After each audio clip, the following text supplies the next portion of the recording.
Hadrat, expression of honor and respect. Shah Waliyullah Dehlawi. One of the great alims, Islamic scholars of tafsir, explanation of Quran al-Karim. Hadith, sayings of Prophet Muhammed alayhis-salam, invocation, wishing peace be upon a prophet or an archangel. Kalam, documented teachings of iman and itiqad, creed, tenet of belief. Tasawwuf, purifying the qalb, spiritual heart. And Hanafi fiqh, Islamic law based on teachings of Quran al-Karim and hadith al-sharifs, who was raised in India. His birth name was Ahmad bin Abdurrahim bin Wajihuddin, and his kunyas, parents are referred to by names of their children, were Abul-Fayyaz, Abu Abdullah, and Abu Abdulaziz. His lineage traces back to Hadrat Umar on his father's side and to Hadrat Husayn on his mother's side.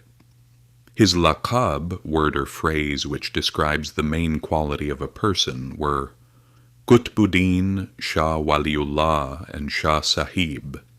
His nisbas, attribution indicating the person's place of origin, were Hindi, Dehlawi, and Faruqi.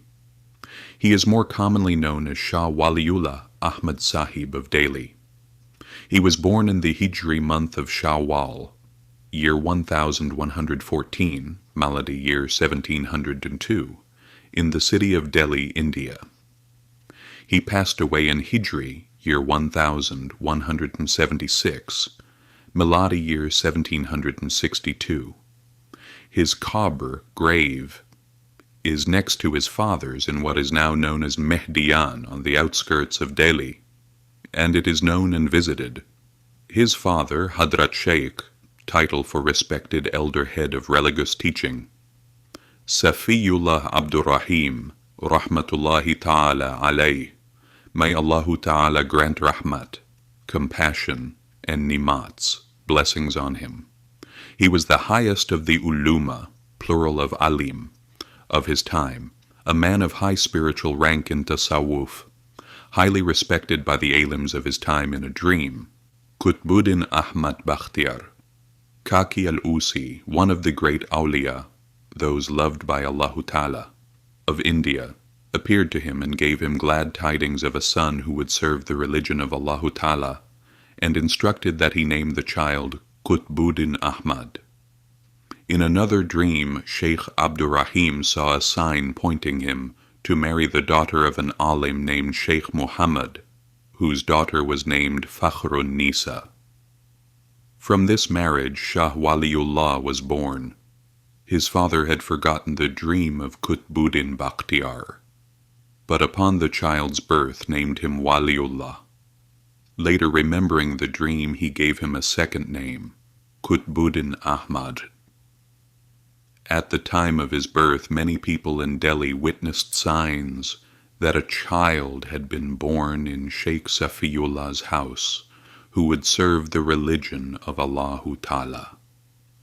As he grew up, Shah Waliyullah's childhood was already distinct from others. His playing, laughing, eating, and drinking were all marked with nobility. His intelligence, memory, adab, Islamic etiquette, good manners, high morals, decorum, decency, were exceptional. One day, after playing in the garden with other children, his father called him and said, "My son, from today onwards, occupy yourself with things whose benefit will remain with you, such as reading, writing, and ibadah, worship." Listening carefully to his father's advice, Shah Waliyullah immediately regretted his previous time spent in play and never played again. At the age of 5, he began learning to read the Quran al-Karim from his father and was taught basic religious knowledge. By 7, he could read and write in Persian, his native tongue. By 10, he reached a level in Arabic grammar where he could read the works of Hadrat Mulajami. He carried out deep research in every branch of ilm, Islamic knowledge. He studied the fiqh works of all 4 madhabs, Islamic schools of jurisprudent thought. Muslim followers are known as Hanafi, Maliki, Shafi, and Hanbali, and understood their intricate details. By the age of 15, he had completed the Zahiri, overt meaning of Quran al-Karim, ilm taught at the time. Under the Fayyidi, spiritual enlightenment, blessings and favors that come from our prophets, alayhis-salam qalb, through the qalbs of awliya, of his father, a Mubarak, blessed man on the way of Hadrat Shah Naqshband Bahauddin Bukhari, he also attained batini, secret interior meaning of Quran al-Karim. Ilm, after completing the Baydawi tafsir, ilm of revelation, interpretation of Quran al-Karim, his father held a banquet with uluma, those that are salih, pious, the rich and the faqr, rank at which one only feels needy to and awaits only from Allahu Ta'ala, where he granted Shah Waliyullah ijaza, diploma testifying to the holder's authority on Islamic knowledge, to teach and crowned him with an alim's turban. He spent another 3 years under his father's supervision, developing his tarbiyah, train in adab, of his nafs, a force in people that commands and dominates their desires, wishes, and appetite and is enemious to Allahu Ta'ala, and progressing on the way of wilaya, state of being a wali, that is one loved by Allahu Ta'ala. At the age of 18, when his father became ill, Shah Waliyullah, who had mastered both the Zahiri and Batini ilm, was appointed in his place to teach talabas and guide them in the way of haq, truth. His father passed away shortly after in Miladi, year 1719.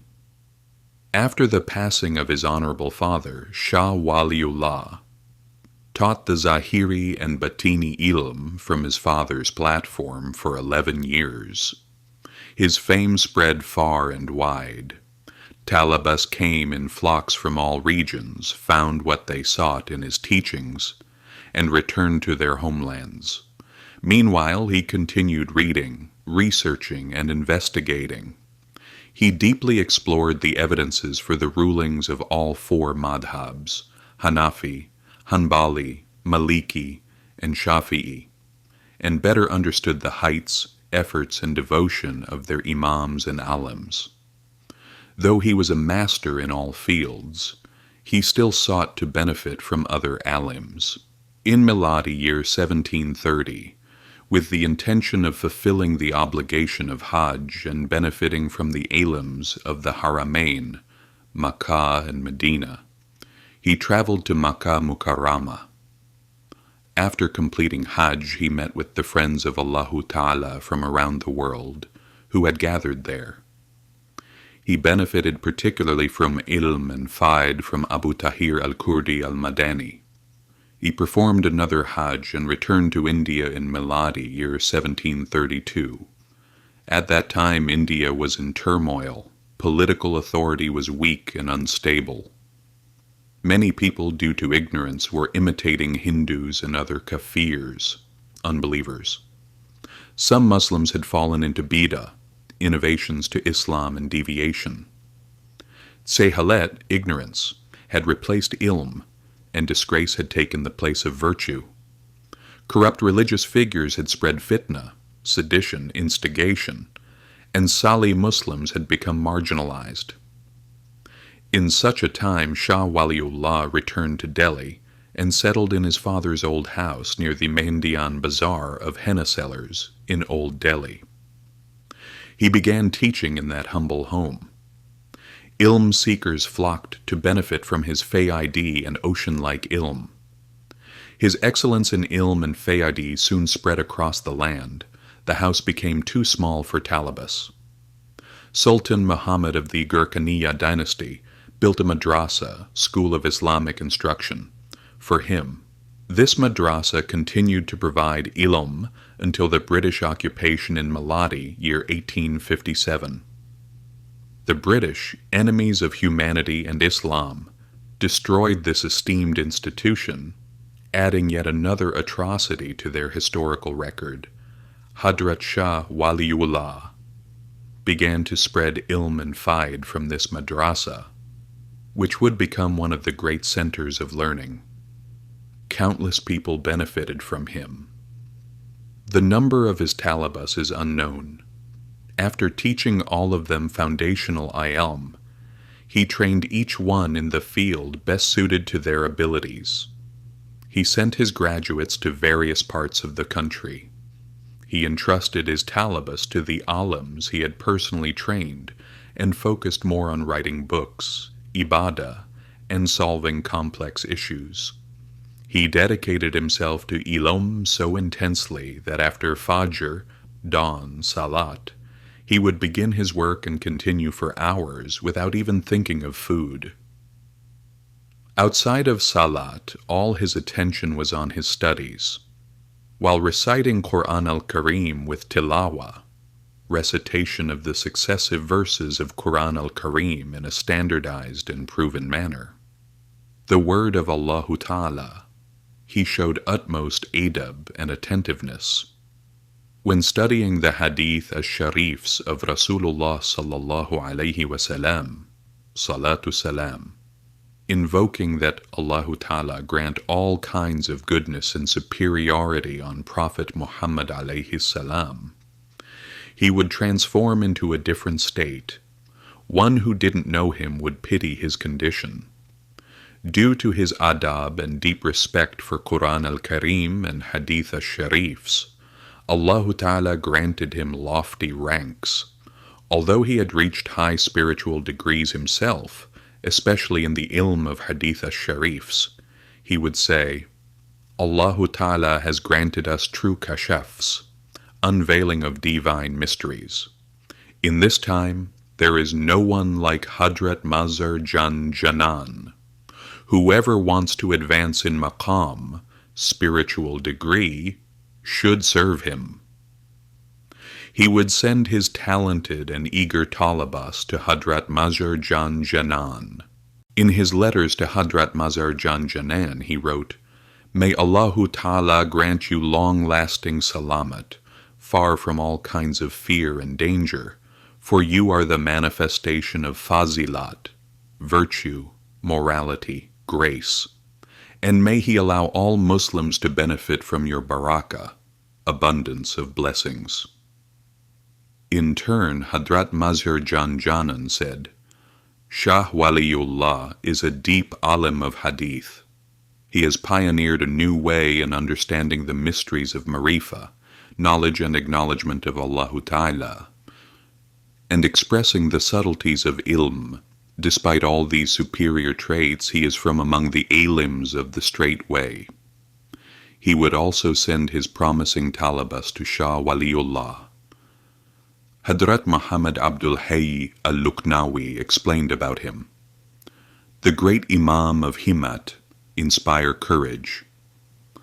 Allahu Ta'ala's proof among people, the guide of hidayat, guidance to the right way and consequently to salvation, which is solely under the command of Allah Ta'ala, the foundation of the Ummah, the alim of alims, inheritor of the prophets, reviver of the Sunnah, Shaykh ul-Islam, chief of Islamic matters.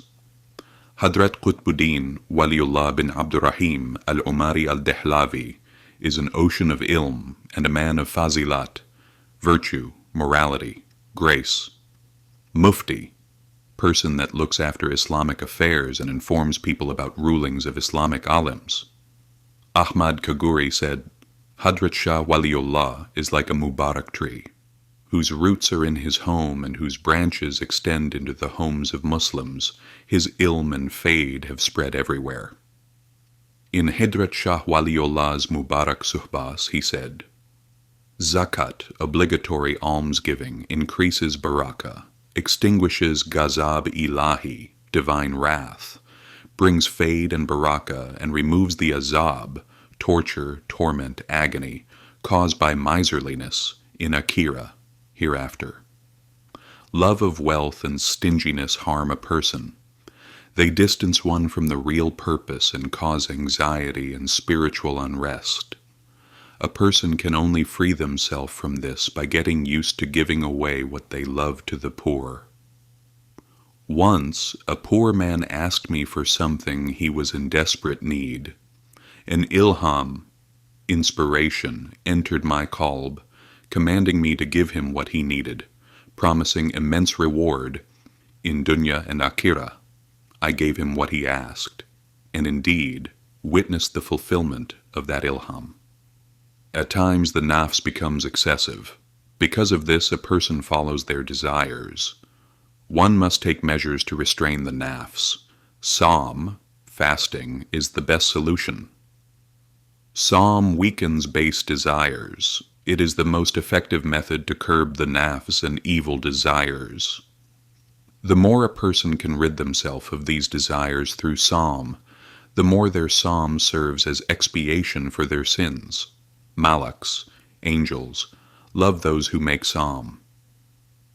The essence of Hajj is the gathering of a great multitude of Muslims at a single time. At that time they recall the states of those blessed by Allahu Ta'ala, such as prophets, the Siddiq, devoted, shaheeds, Muslim martyrs, and the salih, those who are pious and abstain from sins. When one sees the sacred sites where Hajj is performed, one remembers Allahu Ta'ala. During Hajj, Muslims benefit from one another. At the same time, it is a strenuous journey requiring great effort. Just as a new Muslim's past sins are wiped clean, a sincere and accepted Hajj is expiation for sins. Hadrat Shah Waliyullah said, Salat consists of three things. 1. The qalb being in a state of humility and submission while reflecting on the greatness of Allahu Ta'ala. 2. The tongue uttering words expressing Allahu Ta'ala's grandeur and majesty. The highest level is when a person expresses these in full humility. 3. The limbs being aligned with this internal state, acting accordingly. When the delight of salat settles in the qalb of a mu'min, believer, they immerse in the nur, radiance, spiritual luminance, of Allahu Ta'ala. Salat becomes atonement for their errors and sins. For good amals, deeds, wipe away bad ones. There is nothing more beneficial than salat for recognizing Allahu Ta'ala, especially when performed with ikhlas, sincerity, and inner peace. It becomes immensely valuable. For training the nafs to have aql salim, when aql, intellect, wisdom, reason, can choose good and useful over bad and harmful, nothing is more effective than salat.